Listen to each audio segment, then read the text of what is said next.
I'm the Book Baron.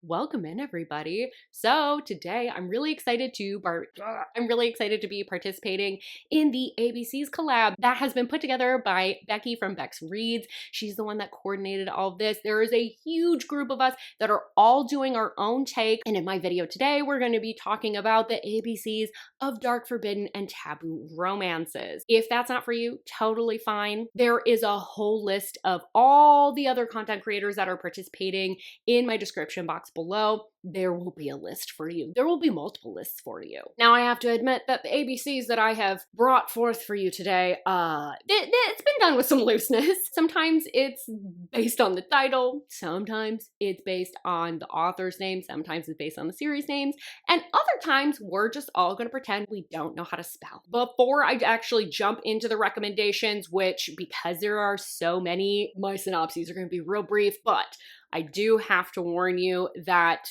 if you are new here especially, I read some really dark and twisted stuff. I'm just going to put a blanket statement out there. There are going to be some books that I will talk about that are not going to be for everybody. They may include topics that you do not want to engage with, don't want to read about. That's totally fine. But for those of you who are curious, I really encourage you to be a responsible reader. Check trigger warnings before you jump into any of these books. You can usually find trigger warnings somewhere in the beginning or the end of the book. Sometimes it'll be on the author's webpage. And if all else fails, go check out Storygraph. Storygraph has user reported or reader reported trigger warnings. So it covers the gamut, any of the types of content that you could potentially encounter. I will try and warn you about the darkest, most twisted ones, but I'm gonna be honest, my darkness meter is a little bit broken. Without further ado, we have a ton of books to get through.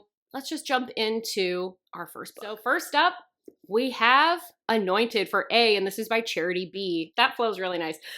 So this is about Laurel Ann and Zebediah, who are raised in a very strict cult. Think like FLDS mixed with the Amish. They're on a compound together, they grow up, they're best friends, but something happens where Laurel Ann ends up getting kicked out. Years pass, Zebediah ends up finding her on the outside. He's the new prophet and he welcomes her back to the cult, but this is not the fairy tale ending either of them really expected to have. Next up, from the Broken series for B, we have Shattered Hearts by Shea Ruby. This is the first book in the Broken series, and this deals heavily with addiction and trauma and mental health. We have Haley, and she's in the process of spiraling out. She's in college. She ends up running into Zane, who seems like he's maybe got it together, but it turns out he's even more of a mess than her, and they spiral together. This is the most toxic, messed up relationship from hell. Next up for C, we have Counts of Eight by Bryn Ford. So this is one of the real dark ones. This is about Anya. She is a ballerina that is a talent slave for the Four Families, which is kind of like an alliance of like crime dynasties in various parts of the world. She's long accepted her role and where she's at in life until Ezra comes along, and he has been captured and is now being forced to dance with her, and she has to train him. But he's not breaking and instead becomes her only source of protection in this brutal world. All right, next up I have Deliver, and this is by Pam Godwin. So this is the first in the Deliver series. In this one, Liv is a trafficker and she kidnaps and trains and then delivers people to their buyers. So she has her latest targets in her sight, this complete golden boy named Josh. But as she begins training him, he starts to get a peek behind the curtain and realize that maybe there's more to this dynamic, and maybe she is more than this front that she is putting up. It's a completely different take on the captor-captive trope, which is kind of classically always the man is the captor and the female is the captive. This time it's reversed. All right, next up for E, Even If It Hurts by Sam Mariano. This one is a high school bully romance, and if you know anything about Sam Mariano, you know that her heroes are real nasty. Our heroine's name is Aubrey, and she's like literally just trying to survive high school. She's working a job, her mom is very sick, and so she's kind of having to sacrifice a lot of the fun of high school for more serious things like paying the bills. One day when she is working, she refuses to refund a classmate's clearly worn top that isn't even from this store. And because this gal is the queen bee at her school and she feels slighted by this incident, she decides to sick her sociopath boyfriend Dare on her. Thus the games begin. It's manipulation, it's magnetism, it's terrifying. So next up for F, I have For the Fans by Nyla K. In this book, we have Kyan, who is sort of the golden boy. Rich, he's popular, he's good at sports, but he's also a little bit moody, broody. He ends up becoming stepbrothers with Avi, who is like his exact opposite. He's artsy, he's free-spirited, he's a little bit of a stoner. They are stuck sharing a house. They're both just trying to survive, get off to university, but when they end up going to the same university, they are still stuck in one another's orbit. When their parents encounter financial issues, it impacts their ability to attend university. But good news is, Avi has a plan for how they're gonna get their money, and it involves some cam work and a stepbrother. You can't convince me that these two are not soulmates. These two are meant for one another. Next up, I do need to prepare you guys. It's gonna be a little bit of a jump scare because the man on the cover looks like a bad Elvis impersonator in front of a radioactive yoga ball. It's a lot, so you've been warned. There it is. I'm so sorry. So for G, we have Guardian by Emmy Chandler. This is about Audra, who ends up being convicted and dumped on a prison planet. This prison planet system works a little bit different. They basically have large penned off areas where they can exist in these different zones. And the zones that Audra gets assigned to has a men's and a women's camp. The only thing is, to keep the peace between the men and the women's camp, every time there's a delivery of women to that zone, they bring a few of them over to the men's camp. So the women that are unfortunately selected, like Audra, to go over to the men's camp must pick a champion. And that champion will, in exchange for favors, will provide them with safety, food, and shelter. Hopefully, if you pick them right. Although it's like kind of sci-fi-ish with the prison planet setting, it really ends up being a lot of survivalism because they're in this really big pen. They're trying to figure out how to get enough food, how to have a safe shelter, but they've got all of these male prisoners that are vying to get Audra. Next up for H, we have Her Master's Teacher, and this is by Lily White. So in this one, we have Claire Elliott, who is a psychology professor. One day she is presenting on what ends up being a controversial topic for the class, Stockholm Syndrome. One of her students, Holland Strong, has taken a keen interest in this topic, and it's more than academic curiosity. He's part of an underground secret society that trains courtesans. He is the youngest person to ever reach master level. So when Claire provides this presentation to the class, talking about the complexities of Stockholm Syndrome and some protective factors, Holland takes this as a challenge and decides she will be the next person that he trains. I think this one is probably one of the darker ones on this list because you are dealing with someone that is being trained as a courtesan, as a submissive.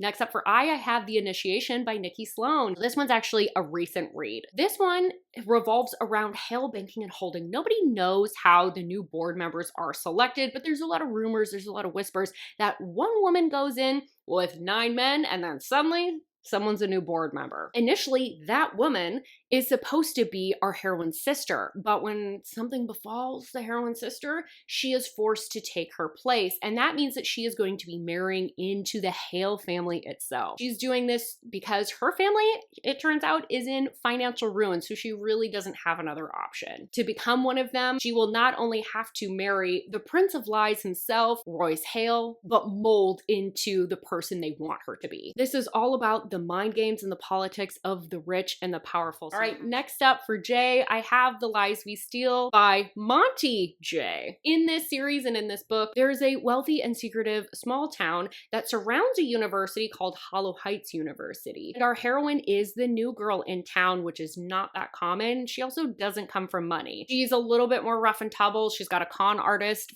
for a father. So things aren't really that great for her, but they get infinitely worse when she ends up witnessing something she shouldn't have, involving the Hollow Boys. And one of them in particular has his sights set on her because he wants to make sure she stays silent. This series gave me everything that I wanted from Devil's Night that I absolutely did not get. Next up, I have King by Chantal Davis. This is perfect for anyone looking for something a little bit shorter, but has all of the punch of a regular sized book. This one is a twisted second chance romance between step siblings. This is told in dual timeline. In the past timeline, it's all about when they first met, when they first crossed lines that they were not supposed to. And in the present, something's gone wrong. Things have fallen apart and now they are antagonistic towards one another. In fact, King is just getting out of prison and he blames her for everything that has happened to him. I binged this in one sitting because I could not look away from the toxic trait train wreck that was this relationship. Next up, I have The Losers, and this is by Harley LaRue. So this is actually a duet, but this is all about Jessica, who is like the high school queen bee, and she's back in town for the summer when she ends up running into the Losers, a group of boys that she once bullied in high school. But when her car breaks down and she can't afford to have it fixed, they offer her a deal. They'll fix her car if she agrees to belong to all of them, all 4 of them for the summer. Does this sound like the setup to a porno? Sure. And honestly, it's not that far off. This is very high spice. Next up, I have The Maiden, and this is by Celia Aaron. So this is about Delilah, who joins the Cloisters, which is a secluded religious cult. She needs to uncover the truth about what happened to her sister, and the only way she's gonna get answers is if she infiltrates them. Only way to do that is to become a maiden, where she's subject to all the prophet's twisted rules by day, and at night she is trained by the prophet's son, Adam. As Delilah digs deeper into the church's layers of power and control and violence, and that begins unraveling, so does her ability to stay detached from Adam. So next up for N, I have Nina G. Jones and her book, Debt. This one is about Mia, who has had her life kind of stuck on autopilot. She's comfortable but kind of uninspired. She works a steady job, but she doesn't really love it. One day she decides to mix things up, and she ends up soliciting someone to non-con her through a service that her friend has used. But the person that shows up, it turns out, is not from the service, but a man named Tax, who has a grudge and a revenge plan that he is ready to execute against her. This one definitely has more of a suspense element to it, and it was so intense that I laid on the stairs after I was done and just processed what I had read. Next up, I have Once Burn, and this is by Sam Mariano, but this is honestly just my really sneaky way of getting you to read the Morelli family series, because it actually starts with Accidental Witness, and you do have to read it in order. This is about the hitman for the Morelli family. He's sort of the right-hand man. He ends up getting his freedom along with one of the maids. He's ready to live a more straight-laced life, but the life just can't quite leave him behind. There is a mafia war that's brewing, and he's being dragged into it. Now, that's the 3rd book in this series. So do you even know who any of these people are? Do you even care about them? No, because you're gonna read Accidental Witness first. The heroine in this one ends up witnessing something she shouldn't have that involves a fellow high school classmate of hers. And he can't quite bring himself to silence her, and instead becomes very intrigued by her. She is pulled into this mafia world and the twisted dynamics of his family. This series in general is just so bingeable. A lot of the books tend to be on the shorter side, and the thing that I love about them is you go in thinking that it's kind of headed one direction, and there's always a series of events that lead you in new paths, in new directions. You never get bored. The story's always evolving. And next up, I have Princess, and this is by Claire Kent. So this is the 2nd book in a novella series. And while I wouldn't necessarily describe this one as particularly dark, because the setting's pretty tense because it's post-apocalyptic, I decided to include it. So this is in the aftermath of an asteroid strike that has led to the collapse of society. The heroine's father, fortunately, is very wealthy and bought an underground bunker that allowed them to survive along with some other very rich families. Unfortunately, she really does end up losing everyone she cares about, and so she feels very isolated, despite the fact that she is really living in the lap of luxury. Thankfully, she does at least have Grant, who is a very stoic guard, who is assigned to protect her, but he views her mostly as a ward and a job, so both of them try and keep their emotional distance. But as they emerge from the bunker, trying to face this new broken world, she is determined to make sure he is part of her new life. So the next one that I have for you for Q is American Queen by Sierra Simone. This is about Greer, who has a fated kiss under the stars and ends up being caught up in a love triangle between the President of the United States and his best friend. What starts as a game of seduction ends up becoming something deeper, darker, and more tangled, involving secrets, power, and prophecy. This is a sneaky King Arthur retelling that's disguised as a political erotica. It's really heavy on the BDSM elements. So next up I have Road to Ruin by Elle Mitchell, but once again, this is technically the second book in a duet, so you have to start with Pretty Poisoned. Love how I just keep finagling that. This duet follows Tegan, who's a little bit of a loner, but she's kind of used to it being that way. She's really into dark things like the occult when she decides to start a podcast. She ends up getting a tip that there's a lot of mysterious deaths and disappearances that are tied to a very infamous up-and-coming rock band called the Gods of Tomorrow, known for their cult-like fan base and obsession with blood. She decides that she's going to infiltrate their world, and what begins as an investigation, she finds herself in the middle of something dark and dangerous. These books are absolutely wild because there is this cultish found family element that at first is so alarming. All your red flags are going off, but then you start to buy it. You fall in love with all of these people and want to be part of it as it's happening to Tegan, and it's really fascinating. So next up for S, I have Sea of Ruin by Pam Godwin once again. So this is about Bennett Sharp, and she is a pirate queen. She is fierce, she's independent, she doesn't need no man. Unfortunately, she's kind of got two of them coming after her. One of them is Priest, a ruthless man from her past that just will not stop chasing her. The other one is a pirate hunter by the name of Lord Ashley Cutler. Unfortunately, she finds herself at Ashley's mercy, and she sacrifices herself to save the crew. And now she's got to find a way to escape. This book is absolutely dark historical perfection. Next up is probably one of the darkest books on this list, another one by Nina G. Jones. So for T, we have Take Me With You. I have to admit, this is probably my favorite book of all time. It takes place in the 70s, and it mirrors a lot of things that happened in the era of the Golden State Killer. This is about Vesper, and she is tired of trying to do the right thing all the time. She's taking care of everybody, but she daydreams about escape. She daydreams of being forced away from this life that she feels she has to choose. So when the masked intruder ends up breaking into her house and she is desperate to save the other people in the house from harm, she tells him, "Take me with you," and thus begins her life in captivity with this horrible man. This book is definitely one that's so dark, it's kind of hard to even call it a romance, but it's so brilliant in the way that it explores not only the ideas of fate, but also Stockholm Syndrome. Nina G. Jones absolutely broke my brain with this one, but I kind of want to reread it just talking about it because I love it that much. Next up, we have another one from Sam Mariano because I just can't quit this bitch. So we have Untouchable. So this is about Zoe, who ends up reporting a football player for harassment in this small town in Texas. That does not go over well. This makes her public enemy number one. It's making for a pretty crappy senior year. She ends up then drawing the attention of some of his football buddies who want to get revenge for what's happened. And that includes Carter Mahoney, who is the golden boy quarterback. He's got the charming smile, but there is a monster lurking under the surface. And he becomes absolutely obsessed with Zoe and making her his. This one's kind of a new all-time favorite. I finally get why this one is so hyped. It is so psychologically intense, like most of other Sam Mariano's books. Next up for V, we have Vibe by Liza James. This book is a total vibe, pun intended. So this is about Aura, who grew up in a cult. You're meant to be devoted and submissive, physically, mentally, and spiritually. She ends up getting out into the real world, but she's still very timid, very sheltered, and unsure how to exist outside that very rigid structure. It is until one night when she is out with her boyfriend, she ends up running into an exotic dancer named Ruby, who is absolutely magnetic. She's bold. She is unlike anyone else that Aura has met before. Their connection is instant. As things deepen, their paths collide,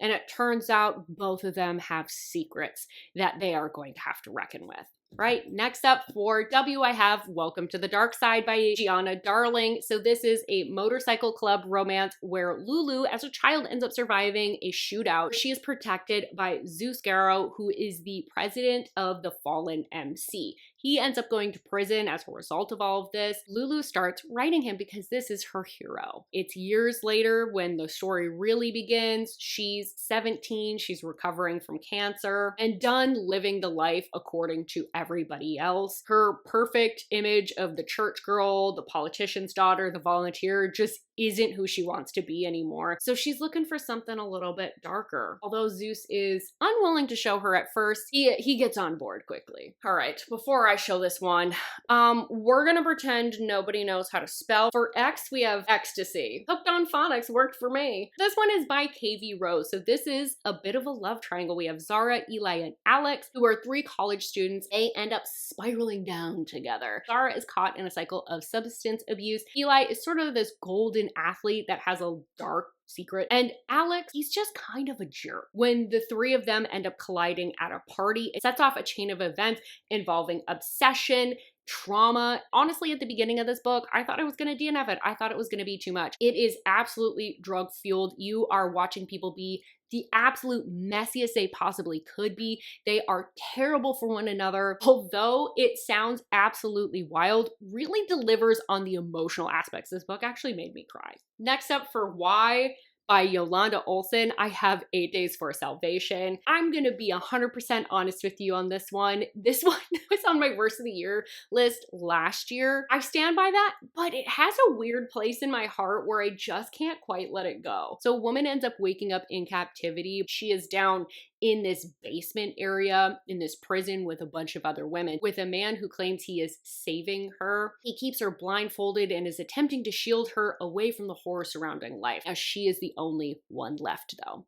All the other women have gone. Now she has 8 days to earn her salvation. So this definitely leans more extreme horror than dark romance. It's kind of a blend. It's a horror-mance, and it is hands down one of the grossest books I've ever read. It's a short little thing. If you're looking for something really down and twisted, give this one a go. All right, and finally for Z, I have Corey Zahara, and I have for you The Darkness Beyond the Daisies. This one is about Jolie, whose life is pretty normal up until she's 18, where she is kidnapped and sold. And she is sold to a wealthy couple that is claiming to save her. They're coming to rescue her.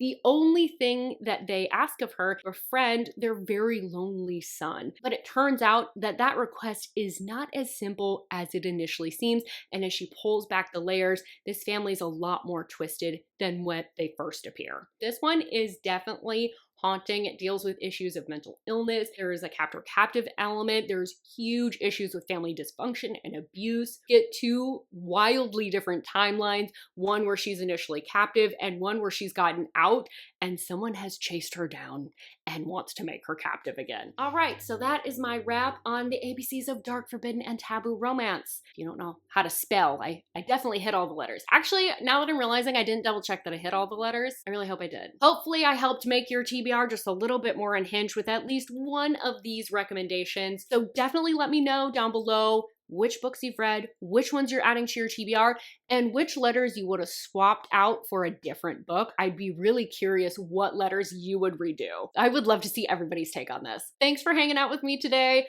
Don't forget to like this video if you did end up liking it, and do not forget to subscribe if you would like to see more of my face on your homepage, because that's what everybody wants. And I really, really hope I see you on my next video. Bye-bye.